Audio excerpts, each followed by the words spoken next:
Good evening, ladies as well as gentlemen. Papa Boris here with episode 2 of my 6-player Dream Team Pathfinder adventure card game playthrough. This time we are playing The Poison Pill. This scenario is in some ways easier than Brigand Doom, which we did the first one. I think the first scenario is honestly like a pretty tough one to introduce people to the game. This one is both easier and harder, so let me go ahead and do our little preview here. This time I am going to show you the villain. So we have a pretty standard Combat 11 monster as the villain. What's interesting about this scenario is that the henchmen are not monsters. If you look carefully, these are actually barriers, which is sometimes important, and you have to defeat them with a dexterity or disable 6 check, which, you know, is pretty tricky. Mauricio is the only character in the game who has the disable skill. Everyone else is just rolling raw dexterity trying to hit a 6. It's pretty much impossible to do without playing a blessing or having thieves' tools. So thieves' tools are a pretty important item in this scenario. And that's one reason why it's good to give everybody thieves' tools. I don't think I actually did that, but one reason why it is good to give everybody thieves' tools is it does make the scenario a little bit easier. The other thing is that this scenario has easier locations than Brigand Doom. Brigand Doom was really monster heavy. This place actually has a lot of nice scenarios. I'll just kind of go through them. We got Town Square, only 2 monsters. General Store, only 2 monsters. Village House, 1 monster. City Gate, only 2 monsters. 2, 1, 1. There's only one place that's really monster heavy, which is the Old Light, and that has 4. I feel like the first scenario was like loaded to the hilt with 4 monster and 3 monster locations. So overall, the scenario is a little bit less stressful, and you can be a lot more lenient in how you set things up. So it doesn't really matter that much how we do things, but we'll go ahead and do what I like to do. So first of all, the Village House has this interesting trait. You can recharge a card to automatically acquire an ally, and there's 3 allies in here. A lot of allies allow an extra exploration, so you can recharge a card to essentially gain an extra exploration. Anyone who's here can do this. This location also only has just 1 monster, so I'm going to go ahead and send Linny here because she's not a super big fan of fighting monsters. The general store is pretty nifty. If you encounter something other than an armor, an item, or a weapon, so in this case if you encounter the ally or one of the monsters that's in the deck, or of course the henchman/villain, then you get an extra exploration after the exploration is over. So Mauricio is actually pretty cool to put here because if she does find the villain, she can just evade with her power and then get an extra exploration. As long as she keeps finding things that are monsters or villains, she can just evade and not ever have to fight them. I'm not sure I'm going to actually do that because that's a little bit time consuming, but mathematically speaking, you can in fact just never have to fight a monster here at all if you are the rogue. Because again, if you evade the monster, then you get a free exploration thanks to the general store's ability. With both of these places, you have to be careful. The closing requirement is banish a card, so you have to make sure that you don't like explore with your last card, so that you have something in hand that you're willing to part with, because remember, banish means that the card is permanently lost. Then we have the Town Square. This is a pretty good location. You can discard a card here to explore during your turn. This is good for characters who have a hard time getting rid of cards from their hand. I'm going to go ahead and put Sela here. Then the Apothecary has 3 spells. Pretty much always want to put Ezrin in the place with the most spells. So that's an easy one. Now, the Old Light's tricky. It does have a lot of monsters, but the closing check is Intelligence or Knowledge, which Amiri sucks at. So normally you want to put her in the place that has most monsters, but here you don't really want to do that. What I'm going to do is I'll just stick her with Sela to give her a weapon at the start of the game if Sela doesn't have one. And then I'm probably going to send Amiri over to the City Gate, which is the most monster-heavy place after the Old Light. Now, the guard tower is a weird place. It's not actually that hard of a location. There's only 2 Banes in it, but it does have this thing at the start of your turn, summon and encounter a bandit henchman. And the closing location is a strength 5 check, so it's actually kind of a tricky place. The rogue is obviously okay here. She can evade the bandits that come flying at her. Amiri will probably come here eventually, but it's not a good place for her to explore because it doesn't actually have that many monsters, so we'll save that one for later. And then there's the Sandpoint Cathedral. This place is kind of tricky. You have to banish a blessing or Father Xanthus. So Linny is probably going to go here after she finishes with the Village House. Hopefully she'll finish the Village House quickly because again, she should be getting allies pretty regularly and exploring with them extra times. So where does Harsk go? I'm going to go ahead and send Harsk to the Old Light. As long as the very first monster isn't a henchman, Harsk can just hang out here until he scouts and finds a henchman and then move on. This does mean that he's not going to be able to do extra explorations, so there is some merit to sending him somewhere else. You could, for example, send Harsk to the town square and send Sela to the Sandpoint Cathedral to pick up all the blessings. You know what? I think I'd rather do that than have Harsk hang out at the Old Light, because I do want Harsk to be able to explore more than once. Okay, let's go ahead and do that. Yep. And this time I'm going to remember to change the turn order, so I want Amiri first, then Sela. I like Ezrin to go after that. He doesn't have a lot of extra explorations in his deck, so I want him to go up early. We'll go ahead and put Harsk at the end, and that should do it. Okay, perfect. So we'll fire it up here. And again, remember, this scenario introduces the idea that the game can be weird. You can't take out anything for granted. The scenario rules can always change things up, and in this case, it's the fact that the henchmen are not monsters, they are barriers. Okay, Mary gets a weird hand here, just a long spear and 3 blessings. She's only got like 4 blessings in the deck, so this is a pretty odd hand. Sela does have a weapon, so Amiri does not need to give up her long spear. Okay, so to the city gate you go. It's actually not bad that she has all these blessings. I could just use them for extra explorations. That does mean that she's not going to be able to play blessings to help just about anybody else, because she's only going to have 1 blessing left after this. Alright, there's a guard. I don't really care about the guard because he cannot be discarded for extra explorations. It's an unfortunate ally to find. I will explore once. Okay, there's the poison trap. So this is tricky because it really is kind of difficult to kill these things. I don't think I have anything better than just regular old blessings. If you're playing 2 blessings every single time somebody encounters a poison trap, you're going to run out of blessings pretty quickly. But okay, we have to do what we have to do. So Amiri didn't have her thieves' tools, unfortunately. And she takes out the poison trap. Now we get to fight the bandit henchman. We'll recharge a guard. Notice that in this scenario, we don't have that rules text anymore about when you recharge a card from a monster, you get a replacement. So I don't get a replacement here. I just friggin' lose a card. And now let's think. Does Harsk need to shoot an arrow here? What are the odds that she fails to get 6 twice in a row? Pretty small. So I'm just going to go ahead and roll and call it a day. All right, bandit gets taken down. And that's actually a pretty nice opening turn. So we close a location on turn 1. That's fantastic. And I don't think I need to move anywhere. But I'll move somewhere anyhow, just to, you know, in case we find the villain, we can close. Well, let's see. I can go to the Old Light over here, which is a knowledge check, or I can go to the guard tower, but that means I have to fight a bandit henchman at the start of my turn. Yeah, neither of those things are worth it, so I guess we're not going anywhere. We'll just stay put. Okay. Good first turn. All right, Sela's up. Let's scout it up here. Okay, she throws away a garbage spell. That's totally fine. All right, Detect Evil. So both of the spells were up at the top. They were divine spells, so Ezrin wouldn't have been that likely to pick them up. I don't think I'm going to worry about this. I only have a 1 in 8 chance of failing this, and it's not a valuable spell anyway. I'll go ahead and play it. If I get lucky and there's a monster next, I'll get to encounter it. And I do get to encounter it. That's great. So Detect Evil is pretty crappy. I honestly find it worse than Detect Magic most of the time. So if you can basically let you scout, and if it's a non-henchman, non-villain monster, then you can encounter it. That's a pretty limited range of cards. All right, let's go ahead and let's see. Do I want to shoot? No, I don't really want to shoot because Harsk is at a location where he can discard cards for extra exploration. So if I don't need to fire an arrow, I don't really see the point of firing an arrow. Like this Potion of Glibness, he could discard it for an extra exploration. So what I'm going to do is I'm going to just go ahead and use this pretty aggressively. Yeah, I lost a Sage. That's annoying, but that's fine. I really want to secure this kill.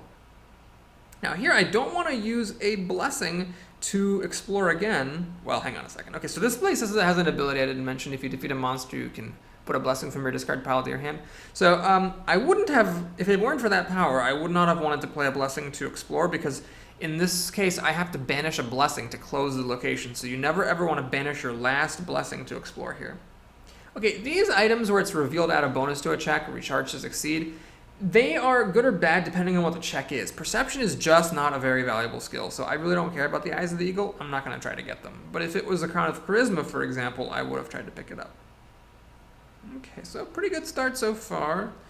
We have a Blessing of Pharasma. He actually has a shot at picking this up. Ezrin, of course, being not very godly, isn't that great at picking up most blessings, but he got that one.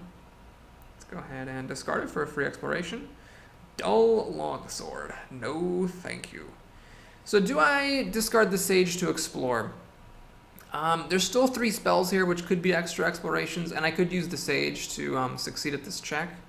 The problem is, do I have Thieves' Tools with him? I don't have Thieves' Tools. I surely should have probably given him Thieves' Tools. I don't have Thieves' Tools, so I was thinking maybe discard the Sage to dig for Thieves' Tools, but that's not even a thing, so yeah. He's gonna cry when he finds that barrier and has to fight it. It just sucks. Alright, so we get a crapo item here, and we actually pick it up. It's not really all that useful. I'm not going to go ahead and save my Troubadour because in this location, the closing requirement is banish a card. I've got this Potion of Fortitude I'm ready to banish, so I don't need to care about the ally. Holy Candle is one of the most broken cards ever printed.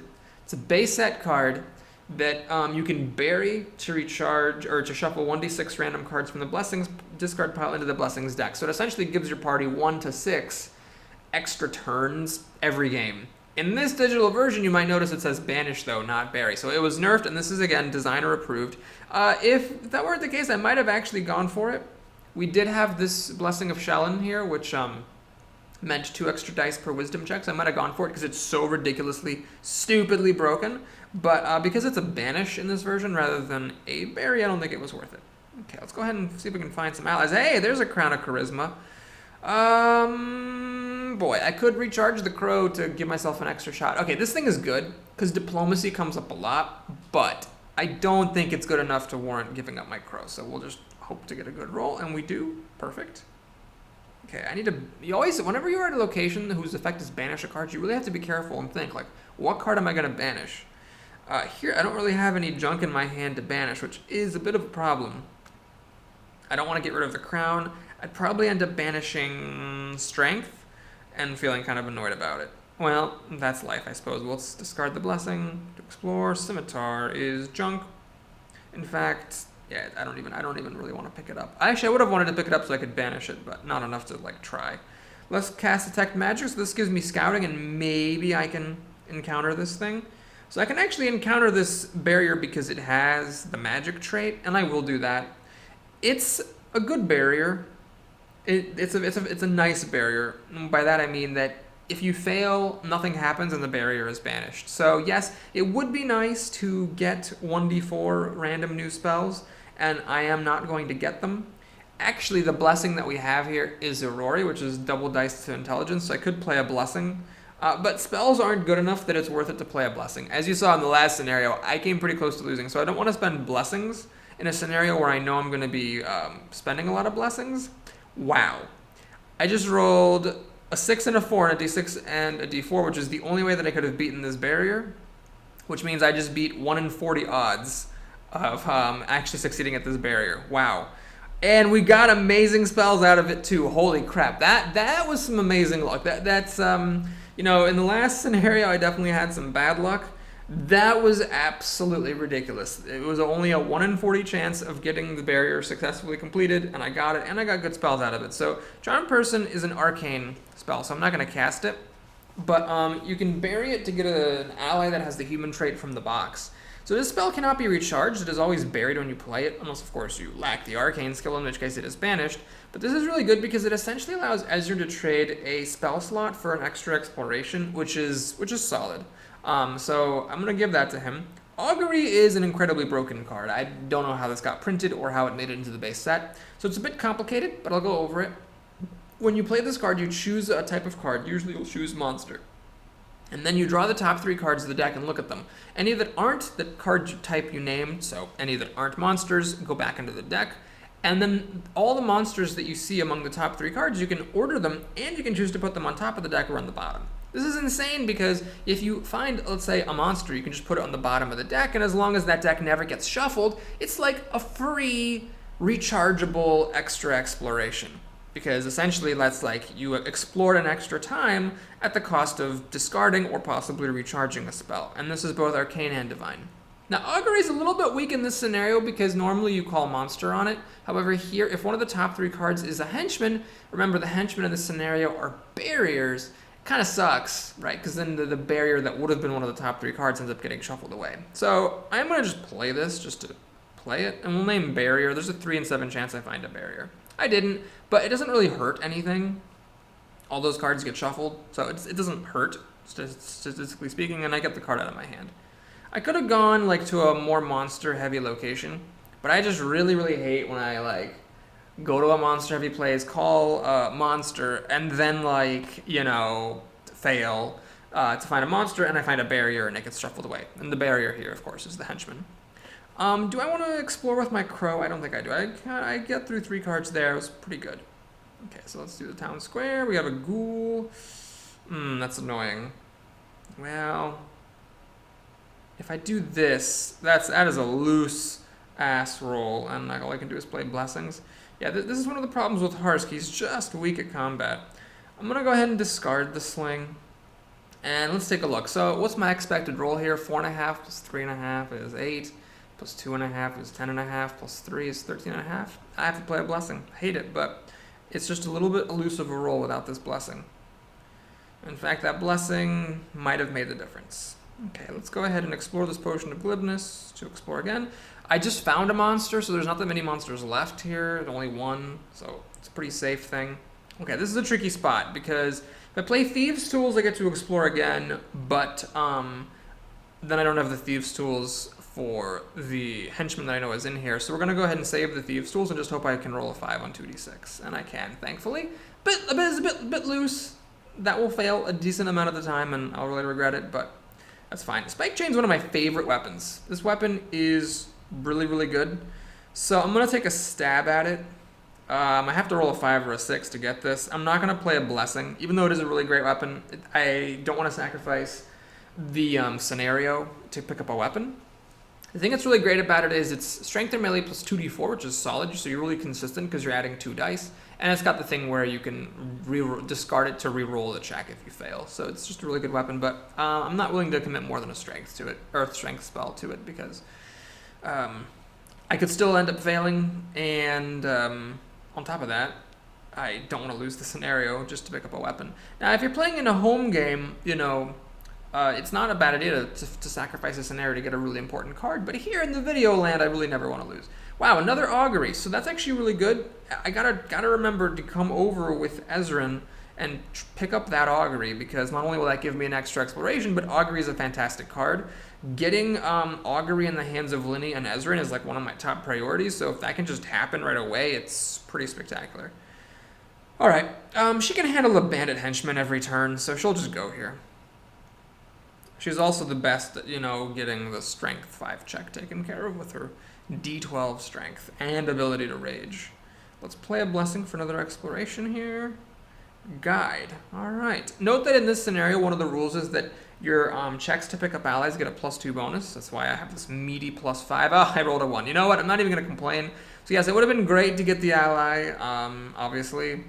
And that would have given me an extra exploration, but that crazy luck getting the Mystic Inscription and finding an augury beneath it was just ridiculous. Alright, so we have a warlord there. That's sort of annoying. He's a really tough enemy.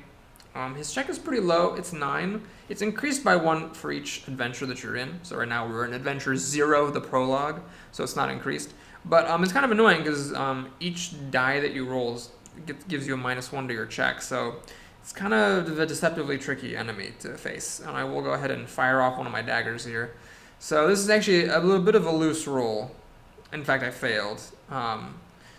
That's annoying. That's actually really annoying because that means the mirror image gets shuffled back in. So I basically lost that extra exploration that I had. And I didn't get to pick up a blessing from my discard pile. And there's that stupid mirror image. So yeah, that was definitely a setback. I guess I could have played a blessing, but I don't know. I feel like I did alright. Alright, gotta remember, go to where Harsk was. Harsk, and you shall receive. So Ezrin's trying to pick up augury. Alright, so I have to roll a 4 on a d12. Because this spell is actually really valuable, I'm going to sacrifice an extra exploration to just guarantee that I can pick this thing up. Whew. And that did make the difference. So I rolled a 2 on my d12. Alright, let's explore again for free because it was a spell. And there's Poison Trap. Yeah. So note that you cannot cause other people to succeed at their checks. So like as Harsk, although he's at the same location, cannot play those Thieves' Tools. So there's nothing that we can do. We just have to play 2 blessings to make this work. I don't have any fancy blessings or anything. So 3d6 is pretty decent odds of hitting a 6. You'll get unlucky and fail a decent amount of the time. I don't really care about the quarterstaff. The thing is, if I end up having a crappy weapon, it's not the end of the world. If I end up like finding a crappy spell somewhere in this scenario and I'm forced to take a crappy spell at the end and lose a lightning touch, then that sucks. So you might say, well, Boris, you can just take lightning touch back into your deck at the end of the scenario. It's a basic card, but the thing is that I might pick up a spell at some point, and then I won't be able to take lightning touch because you can only. Uh-oh. What the hell's going on here? You can only pick basic cards if there's no card in the pool for you to take. Does Harsk have 2 Thieves' Tools? He does. Alright, I gotta remember, on Harsk's next turn, needs to give one of the Thieves' Tools to Ezrin so that Ezrin is equipped for these damn poison traps. So there's a ghost. Alright, so I got a couple options. I can just evade it and then explore again. I am able to kill it, but I would have with this, because this Amulet of Mighty Fist would add a magic trait to my check. But I don't want to... Notice that it says an 8, but this is if you try to attack the ghost with Wisdom. If you try to use combat, it's a 12. So I'd have to discard a card in order to actually kill the ghost. So here's the kind of the Marizial trick at the general store. I get a free extra exploration, and I encounter the ghost again, but I don't care. I can do this as many times as I want, and mathematically, eventually, I'm going to find something other than that ghost. So here's a soldier. Interesting. I would like to explore... Actually, wait a minute. Hold on. Let me think about this. So this is not a weapon, an armor, or an item. So I will explore again regardless. But if I pick him up, I'll get to explore again and play him to go again. So I got a couple of options. I can play the Potion of Glibness to succeed at my check to pick him up, or I can play the Crowbar, which I think is what I'm going to do. The Crowbar allows you... Let me actually show you this. The Crowbar, you can reveal it to add 1 die to a non-combat strength check, or discard it to add 2 dice to your non-combat strength check. So I'm rolling 3 d8s because Marizial has a d8. So that's a d8 for her strength, plus 2 d8s from the Crowbar, plus 2 from the scenario bonus. So I'm rolling 3 d8 to hit a 6. Should be pretty good. There's the soldier. Crowbar is a nifty little workhorse of an item. You even can make a pretty simple strength check to recharge it, since instead of discarding it. So I convert an item into an extra exploration, and I also get an extra exploration because it wasn't a weapon, armor, or ally. And there's the rat swarm, so I could fight this, but again, why fight a monster when I can completely for free not have to fight it? The only thing I'm spending is time, and it's actually kind of remarkable here how many times this ghost has showed up. Beating the odds is just the name of this scenario, I guess. I could banish this Potion of Fortitude to pick up a rusted half-plate, which is something I might do if this had been like an actual useful armor instead of a rusted half-plate. And now we can spend this soldier for an extra explorer. Alright, longbow. Not a bad weapon. The problem with longbow is this. Harsk doesn't really like it because it's range skill plus strength, and Harsk the ranger's strength is only a d6, so this is just as bad as a short bow to him. And if you're not proficient with weapons, the difficulty is increased by 4. I really feel like this should have been ranged plus a d8. And Marizial does get range plus d8 out of this, but there's a couple of problems with that. A, that's exactly the same as what she's getting from a light crossbow, which is a basic weapon that she already has. And B, it has a penalty if you're not proficient with weapons, and she's not proficient with weapons. So this is just a pretty shitty card all around. I'll pick it up and maybe I'll banish it to close the general store when that time comes. Okay, so Linny. Keeping at it in the village house. Detect evil. Alright, it's not that likely to work because there's only 1 monster in the entire deck, but I will play it just to get out of my hand. And there it is. Wow. Alright, do I want to encounter this? Yes, I will encounter this. It's a little bit rough because I don't actually have any of my inflicts, but I have a cure, so I don't mind discarding a card to up my strength die. So I'm not going to play this Tron person anyway here. So I get a d10 plus a d4. Harsk obviously is going to want to fire an arrow here. Shoot. Harsk doesn't have a good arrow to fire. He wants to give Thieves' Tools to Ezrin, and he wants to hang on to Thieves' Tools himself. Oh boy. Well, the good news is, the Blessing of Gorm is the blessing of the day. So if anybody plays a blessing, it actually adds 2 dice to the combat strength check, because that's what this technically is. So I'm just going to roll that. Kill the cultist, kill the cult. Okay. At this point, we can go ahead and just crow out of here. Okay. So, I can recharge a card to automatically acquire the soldier. Or I can just roll a d8 plus 2, or I can use the Crown of Charisma, which is really the same thing, I guess. Maybe what I'll do this, let's reveal it to add 1 die to my diplomacy check. Now, Lenny doesn't have the diplomacy skill, but whenever you're using a skill that you don't have, you roll a d4, and then this adds another d4, and then the scenario is adding plus 2. I think this actually maximizes my odds without losing any value. Okay, so let's go ahead and explore again. It's going to be a little rough if she finds a poison trap. Well, there's a 75% chance she won't. Hey, Father Xanthus, that is a really, really, really good card. It's a high priority ally. So he's got bury this card to recharge d4 plus 1 random cards from your discard pile. So it's kind of like a portable cure spell. It's pretty good to have in your party, obviously, so that people without a cure spell can cure themselves. It's a pretty good thing. So I'm actually not going to take any chances with this guy. We'll just recharge the Crown of Charisma to pick him up.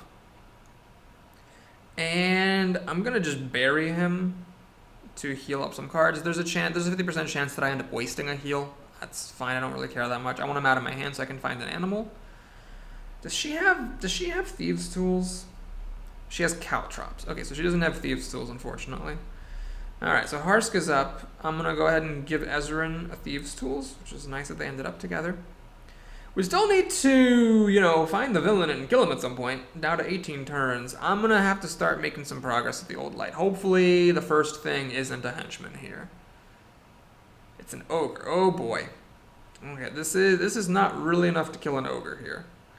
All right, we'll play a blessing. It's still dicey. This is still a tough roll, but all right. That extra d8 has there's a small chance that the extra d8 was the one that made the difference. So we'll kill the ogre. Okay, but hold on. Wow, this is a tough crowd over here. Holy crap. All right, so Amiri will recharge away her Matic and reveal long spear. I really hope I don't have to discard the long spear. That'd be bad. I think she's actually going to go and she's going to fight the ogre over here at the old light, because that is a 15 check. That's like harder than any of the villains in the prologue. So she will reveal this. It's a shame that Harsk can't throw an arrow for her, but she'll bury the armor for some rage against the machine.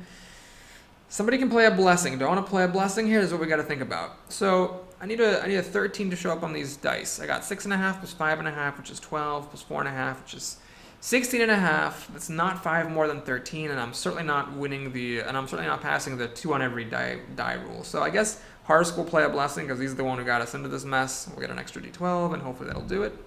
Yep. 50% chance that blessing was the one that made the difference. And let's go back. Wait, do I really want to go back to the guard tower? Just so I'm ready to close it in case somebody finds the villain.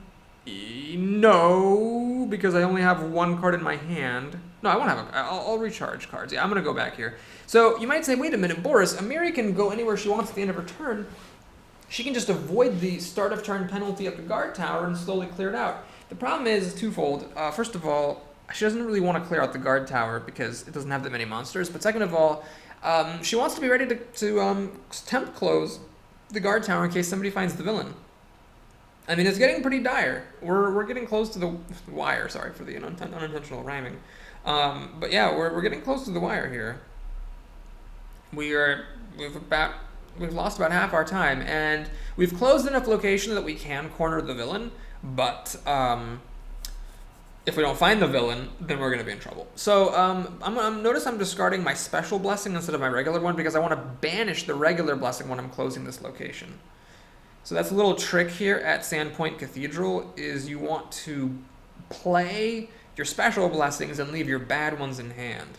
Hang on a second. Do I really want to keep exploring one of these 3 as either the henchman or a villain? She doesn't really want to fight the henchman. What I'm going to do is I'm going to just end the turn here and use her scouting ability to see if the next card is a henchman or not. In fact, as Ezrin, I could go over here and augury that place to put the henchman on top of the deck. And if it's not a henchman, that means it's the villain, and then we know where the villain is, which is pretty useful. The problem is Ezrin doesn't have any blessings, so if he finds the henchman, what's going to happen is he moved there, he found a henchman, he can kill it, but then he can't close the location, so it's actually not a good move. We'll just go back to the apothecary. And I'm going to just explore, see what happens. Yeah, there's a poison trap. Okay, so it's a good thing that Harsk gave me Thieves' Tools, so I can auto-defeat the poison trap. Now we have an intelligence check. Raw intelligence. Luckily, Sela just picked up this Blessing of Aurora, so that's 2 intelligence dice, 3d12 to hit a 6 is pretty good odds. And we're going to go ahead and close up shop. By the way, I didn't mention this, the Apothecary is a very nice location. If you go here and don't explore, which this rule stays in effect even after it's closed, you actually get a free healing of 1d6 cards, which is pretty sweet. Okay, Tome of Knowledge. I don't actually mind the Tome of Knowledge. It's decent to have because, you know, Maurizio's got a lot of items, so well, on the occasional map where there's a knowledge check to close, like here with the Old Light, it's nice to have this, but it's definitely not worth playing Blessings to pick up, so we'll just let it go. And alright, so the 2 cards in here, I know what they are. There's a Rat Swarm, there's a Ghost, there's a Weapon, and then there's either a Poison Trap or a Villain. So she'll stay here. She's the best equipped to find what needs to be found there without having to deal with crap. Does Linny want to keep exploring the village house? So the answer is, I think Ezrin's actually probably better off coming here and auguring this place. That's probably what he should have done in the first place. Okay, so she's not going to do that. She definitely doesn't want to go to the general store. That place is stacked against her. Alright, we're going to go here. This is where she has the smallest chance of encountering henchmen, which she really doesn't want to encounter. Guidance. Alright, she auto-picks this up. It's a pretty crappy spell. Add 1 to any check. It's more or less garbage. Do you want to play a Blessing to Explore? Sure, just to increase my odds of finding an animal. Okay, I'm not going to work hard to pick up this short sword. Okay, let's take a look. How hurt is Harsk? He has actually 6 cards in his discard pile. I think this is a pretty good time to play Cure. So let's Cure our Ranger for 4 cards. Very nice. And let's try to recharge the Cure playing Guidance on the check just to get the Guidance out of my hand. So we have a little recharge party going on here. Now we have to recharge Guidance. And some people play Linny with fewer combat spells. You'll notice my hand is kind of getting clogged up with those inflicts. I can probably change out those caltrops or something by this point. Harsk. Rough state he's in. I think he's actually going to go over to the village house. There's a chance that there's a villain here, which would be really bad, but he has the Thieves' Tools, and he has an armor that he can banish to close it, so it wouldn't be bad if he actually picked up a henchman here. Okay, what I'm going to do is I'm actually just going to... Well, do I want to do that? Yeah, this is fine. I'm going to recharge this armor just to auto-pick up the Night's Watch so I can explore again. Again, I'm hoping not to find the villain. If I find the villain, I can just brute force and play enough blessings to kill him. I think. 1 blessing. 2 blessings. He's got a blessing. Yeah, so it's not ideal, but the odds are against it because, I mean, first of all, there's only a 50% chance the next card is the henchman or villain, and the villain can still be in one of 1, 2, 3, 4, 5 different places. So it's a half times a fifth, which is only a 1 in 10 chance that I actually find the villain here. We got a Blessing of Calistria. All right. Got a little more than 50% chance to pick it up. I don't. So it kind of sucks I didn't pick up the Blessing, but on the other hand, it's alright. I'll just pass the turn and scout here so I know if this is the villain or not. No, it's Poison Trap. So next turn, he'll play Thieves' Tools here and close the village house. And now he's picked up a weapon, so that's good. Alright, I don't think I need both long spears, so let's get rid of that. Let's get rid of that. Let's roll. Kill the bandit. And I guess I will just keep exploring the guard tower, because it's got 8 cards in it left. At this point, it's kind of like becoming public enemy number 1. If the villain's in here, you know, I'm gonna have to find him. I'm gonna have to dig down deep enough to find him, and that's potentially a problem. I'm gonna stay here, even though it means fighting bandits, because the bandits aren't that bad, and someone needs to take care of it. Fuck, there's that goddamn warlord. Alright, we're going balls to the walls Dickens here. Let's do this shit. Longsword, discarded, card off the top of the deck, arrow. What do I fire? I need the Thieves' Tools. I'm not exploring again next turn. Fire an arrow. Alright, so if that doesn't kill him, okay. So I get to take a Blessing back in hand here. We'll just take that one. No, that was a mistake! No, that was a terrible mistake! I should have taken Blessing of Torag, because the current Blessing is a Blessing of Torag, and I could have gotten a rechargeable card. But if you play a Blessing that matches the top card of the Blessing's discard pile, it recharges instead of being discarded. Carded, so I could have recharged it instead of discarding it. Well, that's a crying shame. Does she really want to explore here? Ah, God, there's only 10 turns left, so I kind of gotta have to go quickly. But she really doesn't want to be the one to find those poison trap henchmen, because if I play a blessing to explore, I can't play the other blessing to fight the henchmen. So we're gonna just end the turn here, and then she'll scout next turn and hopefully find the damn thing. Okay, Ezrin. Oh, geez. All right, I think he's best suited for the old light because he's got a fistful of combat spells, and he is good at knowledge checks. Do I augury first? 50-50 shot. The problem is that this might be the villain, so it's kind of shitty. All right, we'll go for augury on monster and just hope I don't throw away a poison trap henchman. Fuck! It was the second card in the deck. All right, well, this gives us some useful information. So we know that, first of all, there's only one monster left in here, and we also know that the villain is not in here. So it's getting a little scary. Everybody's only got 1 or 2 turns left, and if I don't find the villain, I'm just going to lose. So it's a little bit scary right now. I just need to really, explore hard and find the villain. Secret stash. This would be nice, but unfortunately I just can't afford to spend any resources on it. We're just gonna let it get banished. Banish. And I'm gonna go ahead and think, do I want to use a spyglass here? Is that worth it? 50-50 shot of finding the henchman and putting it on top. Sure, we'll do it just to get it out of my hand. Alas, it was not to be.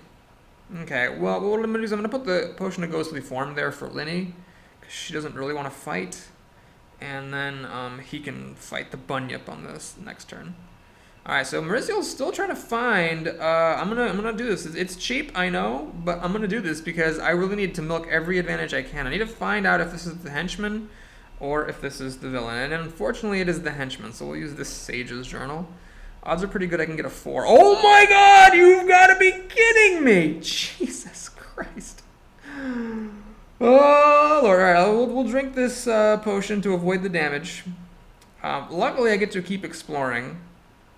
And I guess there's a weapon in here, so I'm either going to eventually find the henchman again, or I'm going to find the weapon.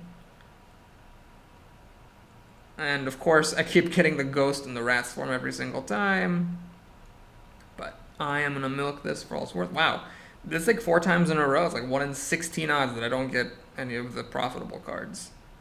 Heavy crossbow. Heavy crossbow is good. At this point, I can't afford to spend any blessings, so we just gotta roll raw, and we didn't get it. All right, so Mauricio, on her next turn, we'll be able to close this. The problem is her next turn is gonna be her last turn, so it doesn't really do any good to close this on her next turn because she might as well just stay here and temp close it.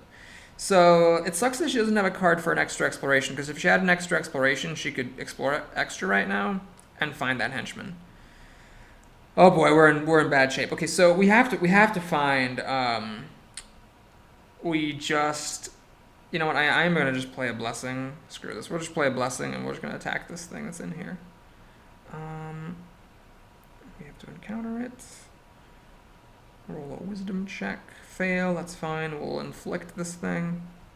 So let's take a look at what we know. We know that there's a Oh my God! You've got to be kidding me. By one. And Harsk is Harsk is actually not at the same location. Harsk is elsewhere. He should have fired an arrow for sure. I knew that was a loose roll, but I thought he was at the same spot. But it's Ezra's at the same spot, so now we lose our scouting information. Fuck me sideways. Okay, we know that there is a poison trap henchman at the old light. We know that there's a poison trap henchman at the general store. We know there's a poison trap henchman at the village house. Which means that the villain is either in the Sandpoint Cathedral or in the guard tower. So Harsk will get 1 more turn after this, so as long as he's closing this thing right now, it's okay. Let's discard these tools. I'm definitely not going to banish a blessing. I'll banish the dagger and just hope I draw another weapon. So it sucked that was at the very bottom like that. Got another weapon, so he's going to get 1 more turn. That might be a critical turn. This might go all the way down to the wire. Alright, so bandits, please don't make me discard my spear. Thank you. Miri's the one who's been rolling well here. All right, let's hopefully find what am I trying to say? We know that there's a 50% chance that the villain's in here, in which case I don't need the thieves' tools. But if it's the henchman who's in here, I will need the thieves' tools. Well, okay, Harska is definitely going to shoot an arrow, because that is a tough monster. The question is, can I afford to just roll this and discard the long spear if I fail? Do I have more weapons in my deck? I do. All right, we're just going to roll this and hope it's a decent roll. Ooh, okay, that was lucky. All right, so I'm going to now get to discard the standard bearer and keep exploring. Aha, good thing I saved the thieves' tools. All right, so this is actually good. We now know where the villain is for sure. Hang on, I need to figure out how I'm going to make the strength check. Oh, that's so godly that I have the strength spell. All right, so this makes it much easier. I'm going to bury the long spear. This guarantees that I make it. I didn't want to take a 1 in 12 chance of failing it. So if she doesn't draw a weapon, she can just fight with her fists. It's fine. So basically, we now know that the villain is at the Sandpoint Cathedral because we've seen the henchmen in the other open locations. So the villain is in there. The question is, how good are my characters who are temp closing at temp closing? Let's take a quick look. Linny is at a place with a knowledge. Her knowledge is int +3, so she's rolling a d6 plus a d4 plus 3, so the only way she fails is if she rolls Snake Eyes, which is only a 1 in 24. Oh, I was wrong before. It's a 1 in 24 chance. 6 times 4 is 24, not 40. Whoops, sorry. So when Linny made that Mystic Inscription, it was a 1 in 24 chance, not a 1 in 40 chance. Still, pretty high chance, but not that crazy. So she's only a 1 in 24 chance of failing to close it, so she's definitely the right person. And so now I actually know that this card right here is the villain. The question is, do I fight him now or not? So Mauricio can close the general store. Linny can close the light. Even if she fails her check, Ezrin is also good at knowledge. He can close it. So yes, she wants to do this. So we're not going to move anywhere. We're going to fight the villain. Pillbug Potiker. So scouting in this game was very interesting. Even though I didn't find the villain, I found enough of the henchmen through scouting that I was able to know exactly where the villain was, which informed my decision making. Okay, so we're going to use Linny to close the old light, hopefully, with her animal companion here. This would have been so fitting if I made 1 in 24 odds and failed, but I just barely succeeded. All right, that's good. What do I banish? Oh yeah, the longbow is garbage. Nobody would ever use that. Okay, and we're finished closing. So now this is easy. The hardest part is finding the villain. Once you find the villain, the kill is extremely easy. I can just play everything, and I'm pretty sure that by this point we actually auto-succeed. What is that? 8? No, if every single die is a 1, then I would fail. It's technically possible, although mathematically unlikely. All right, folks, that'll do it for this video. Thank you so much for watching it. I hope you enjoyed it. Please like and or subscribe. For a bonus, if you just can't get enough Papa Boris, feel free to stick around for the rewards. The reward in this scenario is a random weapon. So let's take a look at these. Warhammer is the same thing as a longsword, so it's pretty crappy because it's basically a basic weapon. The only difference is it's bludgeoning weapon instead of slashing and piercing, so that's usually better. There are a couple of cases where you want slashing, but bludgeoning is typically better. And that's nice going into the next scenario with the skeleton henchman. Glide is great. It's an improved long spear, D10 instead of a D8, so that's awesome. Short swords, junk. It's garbage. Longbow is garbage. I tried to banish you, longbow, for a reason. Warhammer again, so not getting too lucky. There's definitely some magic weapons in the base set. I wouldn't have minded finding some. Okay, this is good. It's the best basic weapon, the best non-magical weapon. It's a plus 2d6 to your combat check, which is really good. So I found some good ones, definitely, but would have liked some magic weapons. But still, never expect anything good in the post-scenario rewards, and you'll never be disappointed. All right, so do I want 3 longs? I'm just going to go for the spears. I just really like spears with Amiri. They're good. Detect Evil is obviously not good. Get rid of Blessing. Ezrin. Augury. Okay, what do I throw out for Augury? Augury basically lets me kill an enemy. a lot of the time, so I'm going to get rid of a combat spell for it. It's a little bit dicey, I'm not going to lie. 4 combat spells is a bit on the light side, but I also have an evasion. I have strength, which I can use to help myself fight if I need to, so there's a lot that will help me. I'm going to get rid of the Codex. At this point, if I find a spell I really need, then I can play a Blessing. And we're not going to see an Academy for a little while, I don't think. Let's go ahead and give somebody the Blessing of Pharasma that Ezrin found. Longbow, no thank you. Soldier, no thank you. Linny. Okay, so Linny got Father Xantus. Who gets Father Xantus? Should be somebody who discards cards and somebody who might want some healing. I could give it to Sela. She discards cards when she uses her hero ability, but she already has a cure. Of course, her cure might get discarded, so it's a fair decision. Linny doesn't want him because he's not an animal. I'm going to give it to Mauricio, I think. Standard Bearer I'm not that crazy about for her, and she might be discarding cards to her sneak attack. Okay, so Charm Person. Oh, shoot. I want to give Ezrin a copy of Charm Person. Oh boy, what do I get rid of for that? Well, I could get rid of Eloquence. It's just a pretty marginal skill with the Charisma Monkey's Lemoncione not being in the party. So I'm going to get rid of Eloquence and put in Charm Person. Okay, so Augury, she's good. Crown of Charisma. I'm going to give this to the Rogue. And we can get rid of the Potion of Glibness because the Crown of Charisma is just better. Warhammer, 40k. Let's get rid of a Longsword and put in a Warhammer. And Harsk. Oh, the Greatsword. Somebody needs that for sure. Uh-oh. Well, Harsk almost got forced into a melee weapon. I guess that longbow at the end did help. So, who do I give that to? Let's give it to Sela.